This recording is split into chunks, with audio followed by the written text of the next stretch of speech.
Saya Roma Herman Yosef Suhardianto dari Serikat Yesus. Saya sekarang ini bertugas di Seminari Tinggi Interdiocesan Malang yang melayani 8 keuskupan Kalimantan dan keuskupan Denpasar serta Malang. Saya di sana bertugas sebagai pembimbing rohani. Jadi bukan dosen tetapi pembimbing rohani. Jadi pelayanan saya biasanya sore hari karena pelayanan pagi hari tidak bisa, frater-frater itu pagi-pagi kuliah mereka semua kuliah pagi. Bimbingan rohani hanya bisa dilaksanakan sore hari dan saya melaksanakannya itu sore hari. Bimbingan rohani bagi mereka, jadi bukan yang akademik tetapi lebih-lebih yang menyangkut kepribadian. Kemudian saya memang menulis buku berjudul Katekese Kepemimpinan. Nah, tampilannya seperti ini, buku ini Katekese Kepemimpinan. Dan buku ini saya maksudkan memang untuk menanggapi keadaan, lebih-lebih yang tidak lama lagi pemilihan umum, untuk bisa memberi masukan pada orang-orang Katolik maupun siapapun yang berkehendak baik ya, sehingga entah pemilu ataupun setelahnya bisa ada orang-orang yang sungguh-sungguh tahu mengupayakan yang baik bagi banyak orang sebagai pemimpin, karena kepemimpinan memang diperlukan supaya kebaikan yang ada, pelaksanaannya, perwujudannya bisa lebih banyak dan lebih luas. Nah, berkaitan dengan kepemimpinan ini, saya memang memulainya dengan kepemimpinan yang paling dasar, yang amat dasar, yang diambil dari nasihat Yetro. Yetro itu mertua dari Musa. Nah, Yetro ketika mengunjungi Musa melihat bahwa Musa itu kerepotan sekali dengan pekerjaannya itu, lelah sekali, hasilnya juga tidak maksimal, dia tidak bisa memberi perhatian lagi pada keluarga karena semua dikerjakan sendiri. Lalu dia memberi cara pada Musa bagaimana membangun tim. Dan tentang ini ada di dalam buku yang saya tulis itu. Termasuk di dalamnya cara merekrut tim, orang-orang yang bagaimana yang sebaiknya direkrut. Kemudian setelah mereka direkrut, mereka dikader atau dilatih, lalu mereka diberi masukan apa sebagai kader itu. Kemudian setelahnya mereka diberi tugas, ada pendelegasian, lalu bagaimana caranya mendelegasi, karena orang pandai ya diberi tugas yang lebih besar, yang kurang pandai diberi tugas yang lebih sederhana, lebih sedikit. Tetapi memang orang-orang ini semua harus orang-orang yang mau bekerja, mempunyai berkemampuan, jujur, benci uang suap, dan mau berbuat bagi yang lain itu untuk merekrut mereka. Kemudian perekrutan isinya apa-apa yang perlu diketahui oleh mereka, yaitu bahan-bahan yang dipakai oleh Musa ketika menjadi hakim dari mereka yang datang ke dia, yang minta untuk dia membuat keputusan. Nah, ini diajarkan, mereka ini kemudian diberi tugas melaksanakan tugas Musa itu, tetapi dalam kelompok-kelompok yang kecil. Nah, yang sulit dilaksanakan oleh Musa. Nah, dengan demikian nanti oleh tim yang dibangun ini, para kader ini, ada banyak sekali pemimpin yang bisa diserai tugas, sehingga Musa tidak lagi repot sekali. Jadi umat terlayani karena dilayani oleh banyak orang, dan juga tidak dilayani oleh orang yang sudah lelah, karena kalau Musa sendiri kan yang sore dilayani amat jelek dibanding yang dilayani pagi. Tapi dengan tim yang sudah banyak, maka semua mendapat pelayanan yang baik dan lebih berkualitas. Nah, ini berkaitan dengan teori kepemimpinan yang dasar, yang dari Yetro. Memang yang dari Yetro ini belum ada gagasan untuk evaluasi perbaikan, itu belum ada. Lalu merencanakan yang lebih baik itu memang belum ada. Tetapi yang pokok itu tadi yang saya katakan awal tadi. Jadi dengan kepemimpinan orang bisa menghasilkan jauh lebih banyak dan jauh lebih luas daripada kalau dia bekerja sendiri saja. Dan ini yang menjadi target dari kepemimpinan. Dan untuk kepemimpinan ini memang orientasi utama memang bonum communo. Jadi yang menguntungkan bagi banyak orang, bukan yang menguntungkan bagi saya, tapi yang menguntungkan bagi kami dan bagi kamu juga. Inilah yang berkaitan dengan kepemimpinan sesuai ajaran dari Yetro. Yang kedua adalah kepemimpinan yang diajarkan oleh Yahweh, oleh Tuhan kepada Gideon. Gideon awalnya diberi tugas untuk mengusir penjajah orang Midian. Dan ketika Gideon akhirnya bersedia melaksanakan itu dan menjadi panglima orang Israel, ternyata yang bersedia itu banyak sekali yang bersedia untuk ikut berperang melawan orang Midian. Sampai-sampai Tuhan mengatakan, wah ini terlalu banyak ini. Katakan pada mereka bahwa yang ragu-ragu atau yang enggak enak badan atau ada hambatan, tidak usah ikut, tidak apa-apa. Silahkan. Dan ketika diumumkan begitu, yang ragu-ragu atau badan tidak sehat atau bagaimana boleh tidak ikut, tidak usah ikut, ternyata banyak sekali yang kemudian mengundurkan diri. Akhirnya setelah banyak sekali yang mengundurkan diri, ternyata ya masih banyak yang akan ikut berperang itu. Kemudian Tuhan atau Yahweh mengatakan pada Gideon, oh ini masih terlalu banyak ini.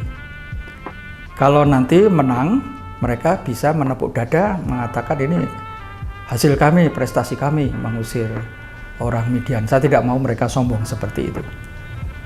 Sekarang kamu berangkat dengan orang yang sedikit saja, lebih sedikit lagi dari ini.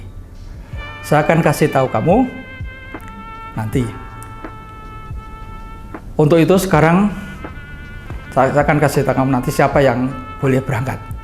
Nah sekarang ajaklah mereka yang kehausan itu untuk minum di sungai, silakan.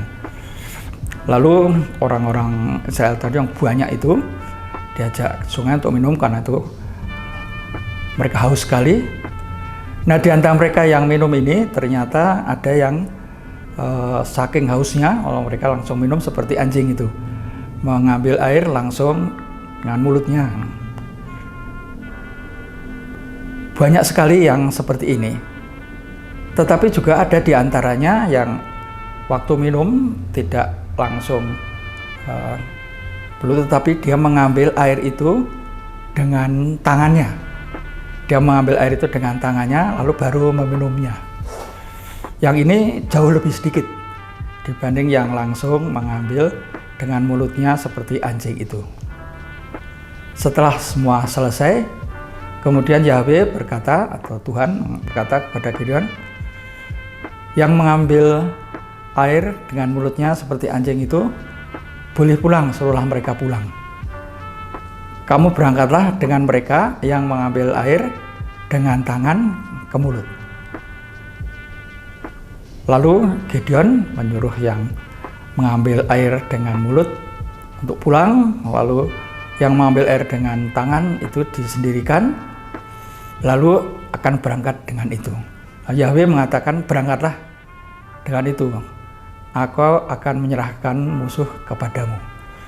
Dan akhirnya Gideon berangkat dengan yang sedikit ini, dan dalam proses selanjutnya memang akhirnya dengan pasukan sedikit ini Gideon bisa memenangkan pertempuran, bisa mengusir orang Midian. Nah yang menarik dari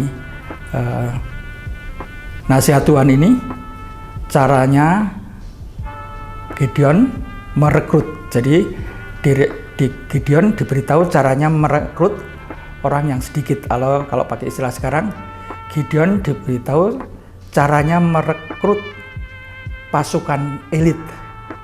Caranya merekrut pasukan elit. Nah kemudian kalau kita mencoba merenungkan di dalam kitab suci, tidak ada eksplisit, tidak ada, tetapi kalau kita merenungkannya, kita bisa menemukan kenapa kok yang diizinkan oleh Tuhan atau yang dipilih Tuhan adalah mereka yang minum air dengan tangan dan bukan yang langsung minum. Nah, mereka yang minum air dengan tangan ini adalah orang yang tenang, tidak gerusa-gerusu dalam bahasa Jawanya. Karena orang yang gerusa-gerusu itu yang minum air langsung dengan mulut ke air itu biasanya tidak waspada, itu bisa waktu minum dipanah dari gunung tidak tahu, tapi yang menggunakan tangan itu dia masih melihat sana sini, jadi orang yang waspada. Juga langsung minum kan bisa juga minum kotoran ya. Tapi kalau dengan tangan ya akan minum yang terpilih. Dan orang-orang seperti ini lebih mudah diatur daripada yang gerusa-gerusu tadi. Jadi pasukan yang lebih bisa diatur akan juga menang. Memang pasukan elit, jadi mereka ini merupakan pasukan elit. Mereka adalah pasukan yang lebih mudah diatur. Mereka yang lebih cerdas, juga mereka yang lebih hati-hati. Dan mereka ini kemudian kalau dilatih juga akan lebih baik. Akhirnya berkembang menjadi pasukan elit. Dan ternyata memang dari pengalaman untuk tugas-tugas yang sulit selalu dibutuhkan pasukan elit. Dalam Angkatan Darat sendiri, pasukan elit yang pertama kali itu adalah Kopassus. Dan pencetus Kopassus itu adalah Ignatius Slamet Riyadi. Dia sendiri ikut pertempuran di Maluku melawan RMS waktu itu. Beliau waktu itu gugur, tapi beliau dari pertempuran di sana mempunyai gagasan, wah kita perlu pasukan elit, jumlahnya kecil tetapi yang sungguh-sungguh qualified. Dengan pasukan yang besar akan banyak korban dan sulit untuk mengalahkan musuh seperti RMS ini, tapi dengan pasukan elit yang kecil tetapi sungguh-sungguh mumpuni, qualified, ini akan bisa dimenangkan. Nah, kemudian dalam rangka kepemimpinan ini, kalau kita perhatikan, ternyata pasukan elit selanjutnya tidak cuma Angkatan Darat atau Angkatan Laut itu KKO, lalu Angkatan Udara Kopasgat, lalu kepolisian itu Brimob. Jadi semua itu ternyata mempunyai pasukan elit. Dan juga sejumlah lembaga yang baik itu juga mempunyai tim-tim khusus yang tangguh. Tidak bisa semua tugas diserahkan pada SDM yang ada. Selalu diperlukan orang-orang khusus yang hebat, yang sedikit untuk membereskan masalah-masalah yang besar. Jadi untuk kepemimpinan ini pentinglah kita membangun pasukan elit atau tim elit selain SDM yang kita miliki. Tema 3 adalah kepemimpinan atas dasar ajaran Yesus, Sang Gembala yang baik, dan juga tentang gembala yang baik. Sejumlah hal bagi orang Kristen, modelnya adalah Yesus sendiri. Dan Yesus sendiri mengajarkan bagaimana itu gembala yang baik. Dan dia tidak hanya mengajarkan, tetapi dia juga mempraktekannya, mewujudkannya. Dan gembala yang baik memang orientasinya domba-domba.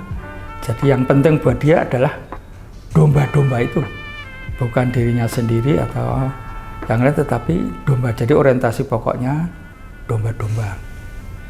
Dan dia juga orang yang rela berkorban untuk domba-domba itu. Jadi yang penting pokoknya domba-domba itu. Atau anak buah. Jadi pemimpin yang hebat adalah pemimpin yang amat peduli pada anak buah, yang mementingkan kesejahteraan anak buah.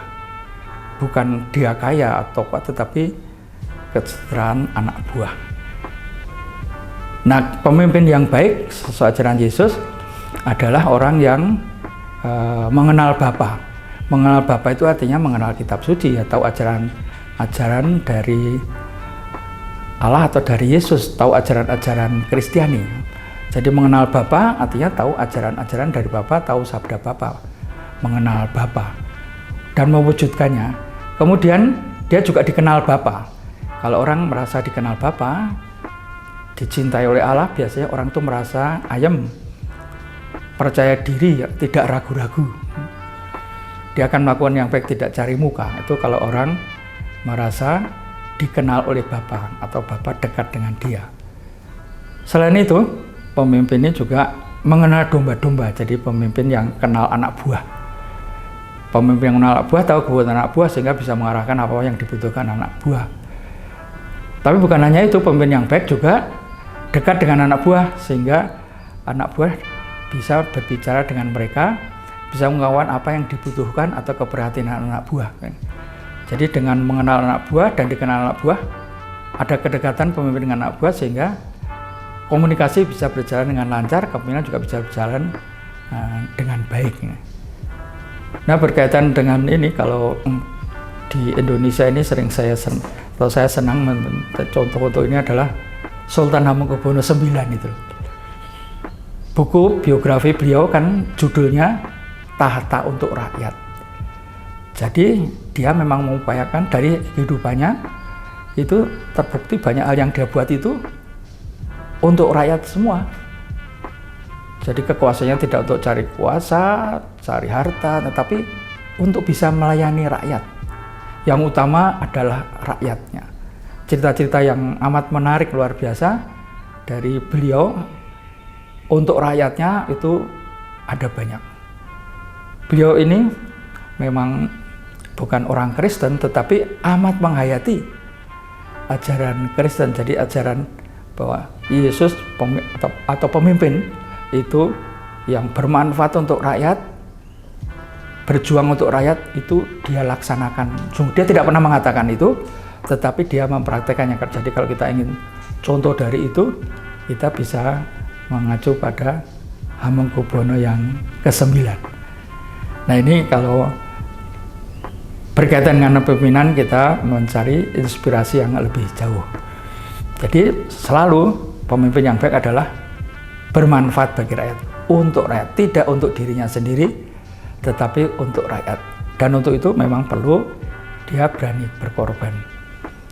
Dan dalam rangka ini memang harapannya semua itu demi terwujudnya bonum communo, atau hal yang baik bagi banyak orang. Hal yang baik bagi semua orang, bukan hanya kelompoknya sendiri, tapi bagi semua orang. Tema keempat adalah kepemimpinan yang memberdayakan. Berkaitan dengan ini, masukan yang ingin kami haturkan adalah masukan kepemimpinan dari Ki Hadjar Dewantara. Baik diketahui bahwa di seluruh dunia ini pendidikan yang paling baik itu ternyata di Finlandia, bukan di Jepang atau Amerika atau Singapura, tetapi Finlandia. Dan yang menarik dan yang mungkin buat kita amat mengherankan adalah bahwa Finlandia itu ternyata mengambil inspirasi dari Ki Hadjar Dewantara. Jadi gagasan Ki Hadjar Dewantara itu ternyata kalau diwujudkan sungguh-sungguh secara konsekuen, itu memang menghasilkan anak didik atau didikan yang hebat sekali. Dan itu terbukti dengan negara Finlandia. Mengapa kok di Indonesia tidak bisa? Mungkin karena di Indonesia ini orangnya amat banyak, sehingga memang mempraktekkan seperti yang diajarkan Ki Hadjar Dewantara itu memang tidak mudah. Mungkin karena itu, mungkin masih ada sebab lain lagi. Tapi berkaitan dengan ini, saya mengangkat ini karena ini merupakan kepemimpinan yang memberdayakan. Biasanya kepemimpinan kan lebih ya mengajak, menasihati dan seterusnya. Jadi sang pemimpin dalam arti tertentu ya agak di atas lah, agak seperti itu. Nah, dengan kepemimpinan yang diajarkan oleh Ki Hadjar Dewantara ini, yang semboyannya diambil oleh Dignas Tuturi Handayani, hanya bagiannya akhir Tuturi Handayani, itu menjadi semboyan kita. Tetapi kalau keseluruhan memang bukan hanya itu. Pertama adalah ing ngarsa sung tulodo. Jadi di depan memberi teladan. Pemimpin yang baik memberi teladan. Jadi orang yang melakukan hal-hal yang baik itu kalau dia tidak ngomong apa-apapun itu akan ditiru. Dan ini menghasilkan orang-orang yang hebat. Ya. Jadi orang hebat melakukan hal-hal yang hebat akan ditiru. Menghasilkan orang-orang hebat tadi tanpa disuruh sudah mulai melaksanakan seperti yang dilakukan oleh sang pemimpin itu dan menjadi orang hebat. Kalau dia melaksanakan itu karena dia meladan orang yang hebat. Itu yang pertama.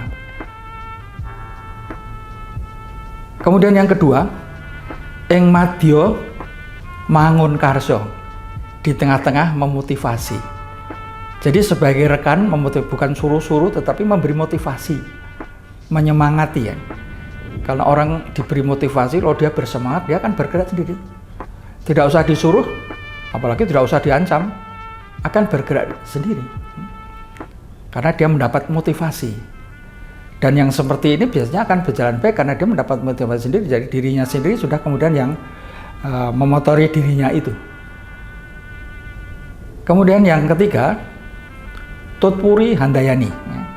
Jadi di belakang memfasilitasi, mendukung, di belakang mendukung. Jadi terhadap anak buah yang sudah berjalan itu tidak lagi perlu menghukum, marah-marah, suruh-suruh, tetapi memfasilitasi, membuat menjadi banyak hal menjadi lebih gampang. Juga bisa memfasilitasi mencarikan jalan yang lebih baik. Juga memfasilitasi bisa mencarikan fasilitas yang lebih baik. Jadi handayani, membuat berdaya. Selain memfasilitasi juga bisa memberi masukan-masukan bagaimana agar itu bisa berjalan lebih baik. Jadi memang sejalan dengan memfasilitasi, sehingga sang pemimpin tidak lagi masih harus suruh-suruh, tetapi ya, bersama-sama lalu kasih ide, kasih fasilitas, memberitahu fasilitas, sehingga akhirnya sang anak buah tadi sudah bekerja dan bekerja sungguh-sungguh karena difasilitasi, didukung, dan macam-macam.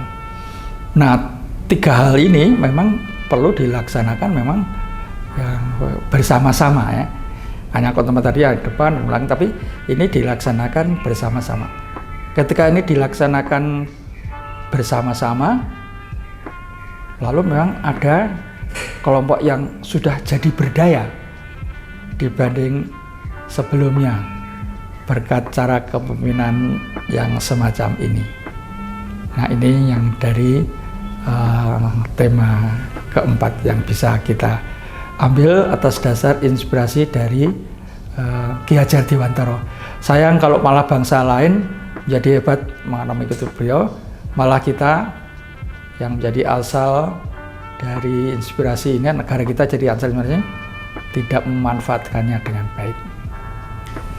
Tema kelima, kepemimpinan yang merawat keberagaman atau kepemimpinan yang merawat kebinekaan.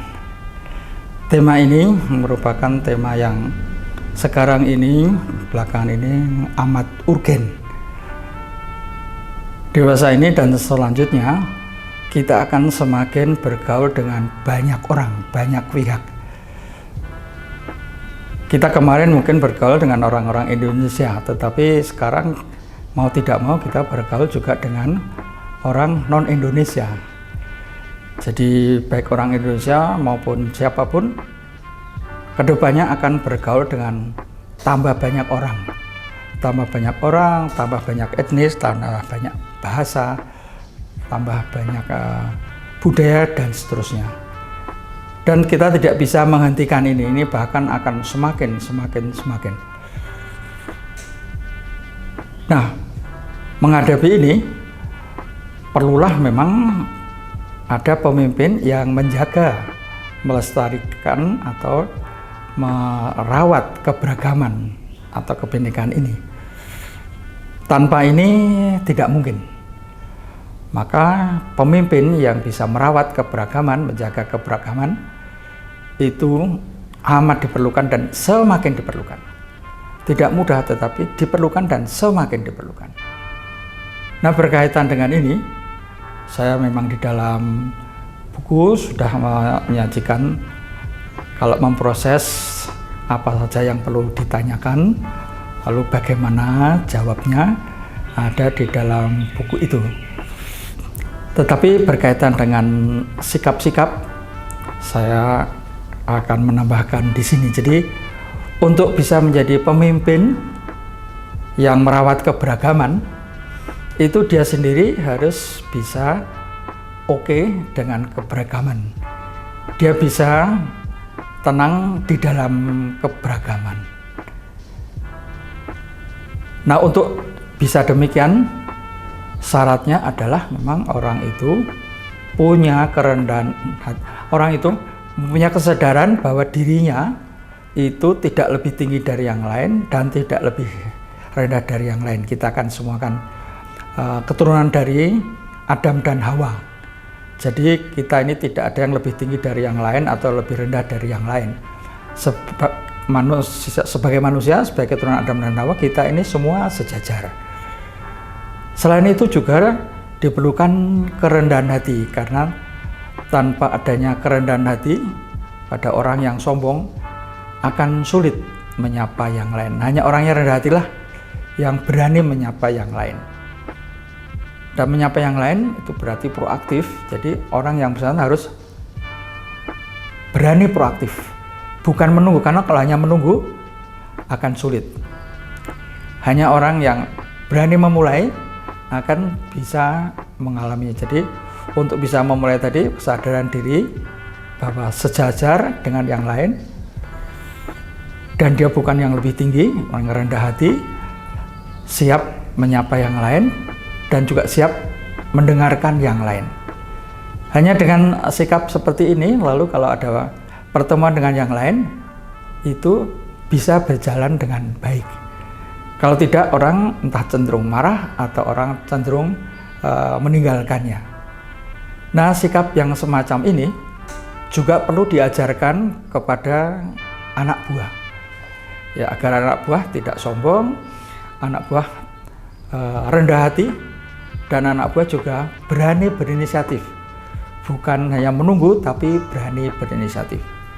Dan kemudian dari ini semua yang mutlak adalah ada perjumpaan dengan yang lain itu. Kalau kita hanya dalam teori saja tidak akan bisa. Ini harus pernah, yang bersangkutan pernah berjumpa dengan yang lain, mengalami yang lain. Dan dengan demikian juga bisa mengalami hal yang baik dari yang lain, karena biasanya orang terhadap yang lain itu di awal itu cenderung curiga. Bahkan kadang-kadang ada yang juga sampai mengadili tetapi curiga. Nah, kecurigaan ini hanya bisa dikurangi, direlativir dengan perjumpaan, karena ketika berjumpa mengalami bahwa yang tadinya dicurigai itu ternyata tidak seperti itu. Sehingga perjumpaan bisa menjadi yang menyenangkan. Dan ketika dia sudah mengalami perjumpaan yang menyenangkan, dia menjadi berani, lebih berani untuk menjumpai yang lain yang belum dia kenal, yang belum dia ketahui. Maka selain kesadaran diri yang tidak minder, tidak sombong, rendahan hati, mau proaktif, artinya mau memulai, itu juga mengupayakan perjumpaan, artinya perjumpaan fisik ya, bukannya perjumpaan di angkasa, tapi perjumpaan fisik. Dengan perjumpaan fisik juga orang mengalami kedekatan hati. Dan ini juga akan memungkinkan, mempermudah terjadinya suasana yang damai, kendati beragam. Apalagi pemimpinnya sungguh-sungguh untuk bisa memanage atau melestarikan, menjaga atau merawat keberagaman, dia sendiri juga harus bisa oke dengan keberagaman itu. Jadi inilah sikap yang perlu kalau kita mau mengupayakan terjadinya keberagaman yang menyenangkan. bukan yang mengacaukan, karena spontan itu saja tanpa usaha yang baik, keberagaman itu cenderung membuat orang bingung dan takut. Tapi dengan manajemen yang baik atau pengelolaan yang baik, keberagaman sungguh akan bisa menyenangkan. Seperti yang terjadi kemarin waktu tahun lalu, Natalan di Solo itu luar biasa. Lalu itu pesta satu selain Natal itu Cap Gome atau kalau tidak salah dari agama Konghucu. Jadi pendek kata waktu itu pesta yang di Solo itu menjadi pesta yang menyenangkan untuk semua sungguh-sungguh. Sementara itu memang ada daerah-daerah tertentu yang masih sulit menerima yang lain, masih sulit menerima agama yang lain. Tetapi seperti yang di Solo kemarin itu, kita bersama-sama mengalami keberagaman yang menyenangkan. Dan waktu